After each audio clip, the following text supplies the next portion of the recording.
just in closing, because in doing research for this, interview, I stumbled upon a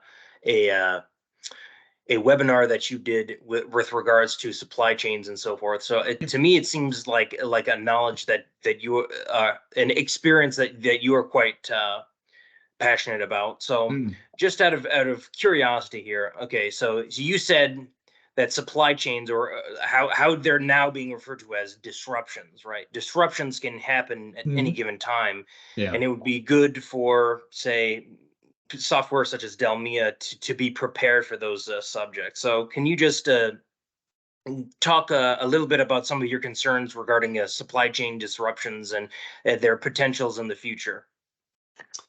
Yeah, so when you think of supply chain planning, then typically you're thinking of planning across the entire network of your supply material suppliers, your manufacturing facilities, your assembly operations, your distribution facilities, all the way out to customer channels, whether that's in retail or whether it's to customer warehouses. So it's a much bigger problem, and one that we're also expert in solving with other DELMIA applications.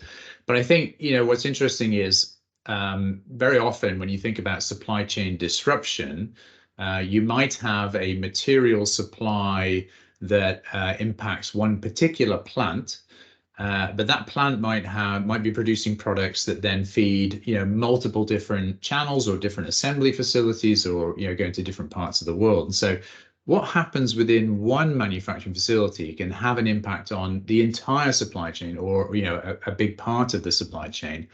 And vice versa, if we have disruption in one part of the world due to geopolitical conflict or whatever it is, that can have significant impact on what we need to manufacture at different locations. And so if you think about it, these problems are all connected. And so the way we plan and schedule in one facility is often, will have an impact on how we develop a more strategic plan, and how we develop a more strategic plan will determine what we need to manufacture and schedule at individual facilities. And so we don't think about the problem, as different silos. To us, it's a continuum of planning and optimization. And so, as I said, we have different applications that plan across facilities for master production scheduling and supply chain planning.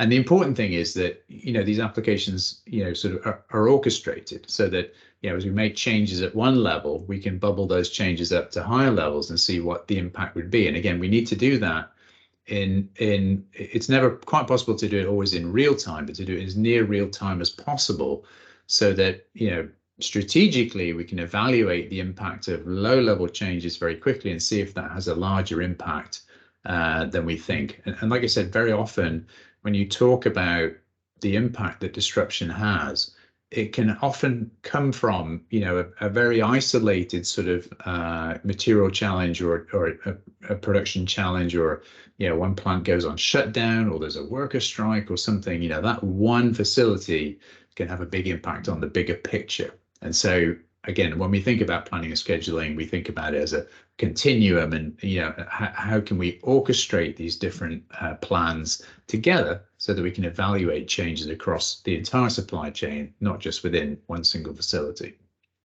Well, in closing, do you have any additional thoughts, any additional value points that you may want to highlight?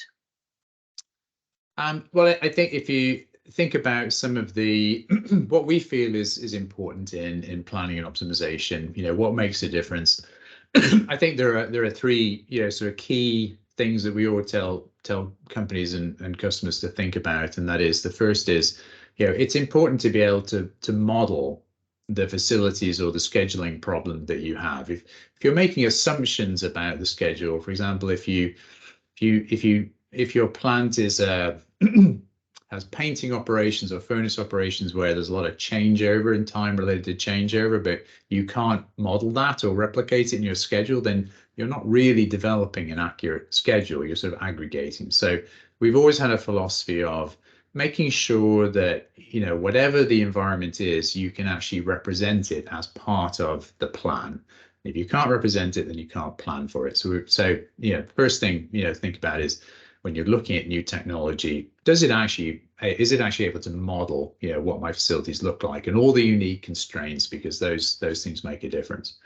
The second is, does it bring together all of the stakeholders and all of the KPIs that each of those stakeholders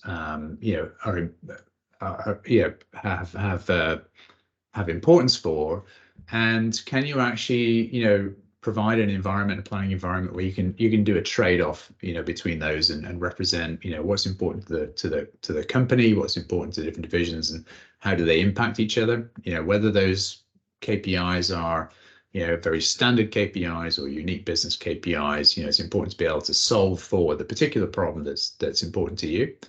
And then finally, the ability to do it very quickly. And so the optimization technology that Dassault and DELMIA has built into its applications has always been sort of a cutting edge feature that can make those decisions very quickly, because there's nothing simple about planning even a small job shop or assembly line or production line.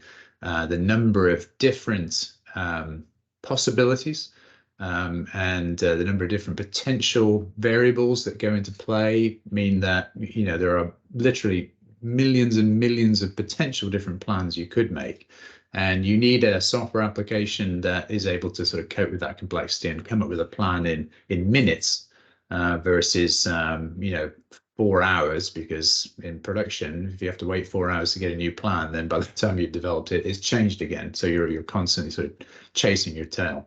And so those are sort of three key things we always talk about with customers is, make sure you can actually accurately model, what your facility needs are, make sure you can actually model what the business needs are, and can you bring the stakeholders together? And then, what's the application of optimization technology to fundamentally be able to solve for those problems and give you the decision support that's so critical, because every company is looking for this level of agility and resiliency, to sort of cope with the changing demands of today's manufacturing world.